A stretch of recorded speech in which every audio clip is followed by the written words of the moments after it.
2001 সাল থেকে আমি ফিজিওথেরাপি প্র্যাকটিশনার, যদিও আমি পরবর্তীতে অ্যাডমিনিস্ট্রেশন এবং পলিসি মেকিং লেভেলে কাজ করছি। সরি, আমার সম্বন্ধে আমি বলছি, বাট বলতে হচ্ছে বিকজ অফ সিচুয়েশন। পৃথিবীর অনেকগুলো দেশে আমি ফিজিওথেরাপি ফেলোশিপ করার সুযোগ পেয়েছি, তার মধ্যে ইউকে, ইউএসএ, কানাডা সহ অনেকগুলো দেশে। আমি অ্যাডমিনিস্ট্রেশনে কাজ করি, বাংলাদেশ রিহ্যাবিলিটেশন কাউন্সিলের একজন নির্বাহী সদস্য, বর্তমানে সিআরপিতে নির্বাহী পরিচালক হিসেবে আছি। রিহ্যাবিলিটেশন সেক্টরে বাংলাদেশে এই ফিজিওথেরাপি চিকিৎসা কতটা প্রয়োজন আপনারা যারা আশেপাশের দেশে গিয়েছেন, দেখেছেন, তারা জানেন। তাহলে পৃথিবীর বিভিন্ন দেশে যদি সেটা প্রতিষ্ঠিত হতে পারে, সম্মান পেতে পারে, বাংলাদেশ কি তার ব্যতিক্রম? নিশ্চয়ই না। কিন্তু আমরা জেনে গিয়েছি কি কারণে এটা হচ্ছে না, বাট আমরা আশাহত হব না। এখানে যারা মেধাবী ছাত্রছাত্রী আসে, তারা অত্যন্ত মেধা নিয়ে পড়াশোনা করতে আসে, তারা ভালোভাবে পড়াশোনা করে মানুষকে সেবা দিতে চায় এবং চিকিৎসা দিতে চায়, সেটাই তাদের একমাত্র চাওয়া। আশা করি এই রাষ্ট্র এবং এই ব্যবস্থা সেটা বুঝবে। যতদিন পর্যন্ত ইনক্লুসিভ হেলথ না হবে, মাল্টিডিসিপ্লিনারি হেলথ অ্যাপ্রোচ না প্রতিষ্ঠিত হবে, এই চেয়ারে যারা বসে আছি একদিন তারাও সাফার করবে। এবং এই চেয়ারে নয়, বাংলাদেশের বিভিন্ন সেক্টরে বড় বড় চেয়ারে যারা মন্ত্রী, সচিব, বিভিন্ন পর্যায়ে বসে আছি, প্রত্যেকেই একদিন এই ফিজিওথেরাপি লাগবে এবং রিহ্যাবিলিটেশন লাগবে। সুতরাং আসুন, আমি আহ্বান করব,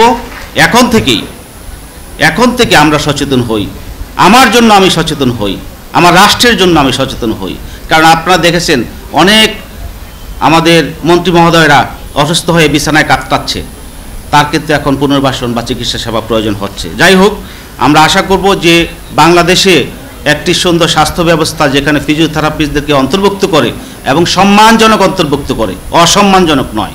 ফিজিওথেরাপিস্ট যখন ইউনিভার্সিটি থেকে গ্রাজুয়েট হয়, তারা যখন ব্যাচেলর ডিগ্রি করে, ইউনিভার্সিটি ডিগ্রি করে, ইন্টার্নশিপ করে, 5300 ঘন্টা পড়াশোনা করে মেডিকেল সায়েন্সে, তাদেরকে অবশ্যই সম্মানজনক একটি পজিশন দিতে হবে, যাতে করে তারা সম্মানের সহিত কাজ করতে পারে। তার মন খারাপ থাকলে ভালো সেবা দিবে না সে। একজন চিকিৎসকের যদি মন খারাপ থাকে, আপনি কিভাবে ভালো সেবা আশা করতে পারেন? সে ভালো সেবা দিবে না। সুতরাং তার মনকে ভালো রাখতে হবে। আমি আশা করব এই রাষ্ট্র সেটা বিবেচনা করবে। আমি জাস্ট একটা মেসেজ পেয়েছি যে মন্ত্রণালয়গুলোর অ্যালোকেশন অফ বিজনেস নিয়মের কারণে আমাদের কাউন্সিল সমাজ কল্যাণ মন্ত্রণালয়ে এসছে। আমি আরেকটু সাধারণভাবে বলছি আর কি, but thank you very much. যাই হোক, আমি আজকের যে প্রতিপাদ্য বিষয়, এটা নিয়ে খুব বেশি হাইলাইট হয় নাই, আমাকে সময় কম দিয়েছে বলেছে একটু সংক্ষিপ্ত করার জন্য, যদিও আমাদের মাননীয় প্রধান অতিথি অনেক সময় দিচ্ছেন, আপনাকে ধন্যবাদ।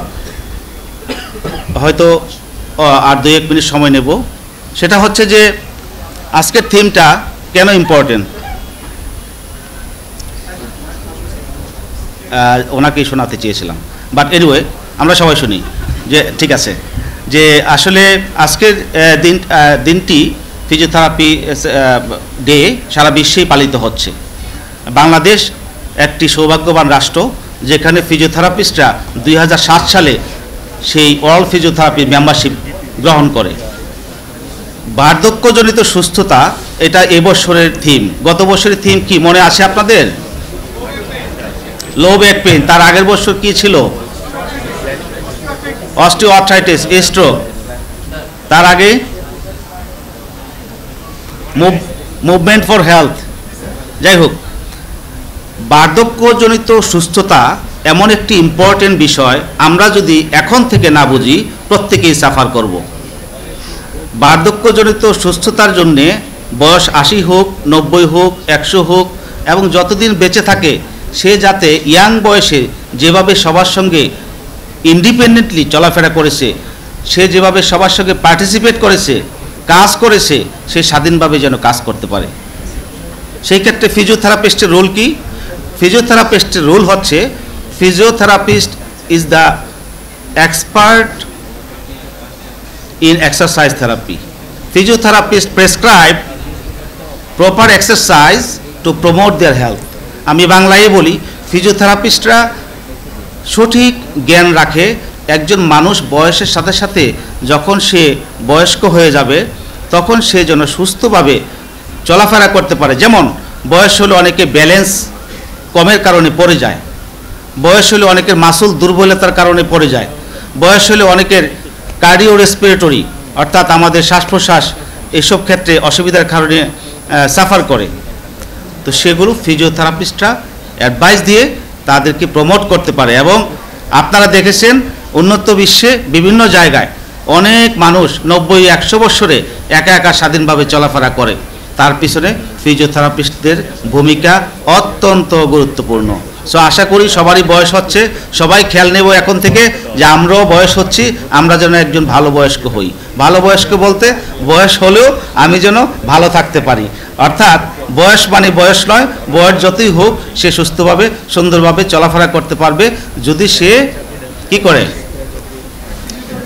ফিজিওথেরাপি নেয় এবং সে হেলথ হ্যাবিটগুলো মেনটেন করে।